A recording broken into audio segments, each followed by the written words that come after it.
سیدنا حنظلہ رضی اللہ تعالیٰ عنہ یہ ایک ایسے صحابی ہیں جو جنگ احد کے موقع میں ان کی شادی ہوئی تھی، اور حضرت سیدنا جمیلہ رضی اللہ تعالیٰ عنہ سے جنگ احد کے موقع پر ہی شادی ہوئی۔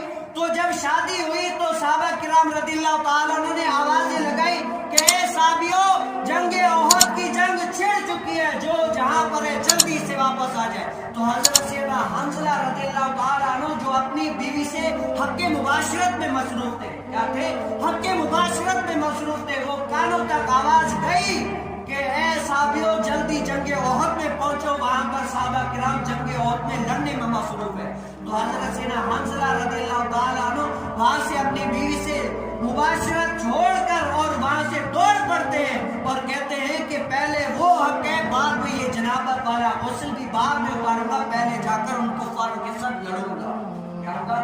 کفاروں کے ساتھ لڑوں گا۔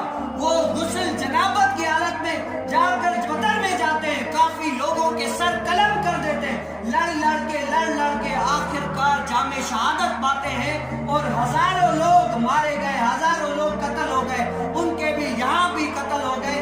جب آخر میں دیکھا گیا کہ مسلمانوں کے کفاروں نے کان کاٹے، ہاتھ کاٹے، ناک کاٹے، لیکن ساری لاشیں ملی، لیکن حضرت سیدنا حنظلہ رضی اللہ تعالیٰ کی لاش ان کا یہ جنازہ نہ ملا، تو ہو گئے۔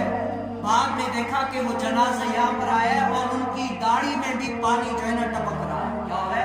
داڑھی میں سے بھی پانی ٹپک رہا ہے۔ حضور علیہ السلام فرماتے ہیں میں نے حضرت سیدنا حنظلہ رضی اللہ تعالیٰ عنہ کا جسم اقدس آسمانوں کے بیچ دیکھا تھا کہ فرشتے آب زمزم سے ان کو غسل دے رہے تھے، آب زمزم سے غسل دے رہے تھے۔ اور یہ مسئلہ آپ نے پڑھا ہوگا یا سنا ہوگا، نہیں سنا ہوگا سن لے کہ شہادت جو پاتا ہے اس کو غسل نہیں دیتے، کیا دیتے؟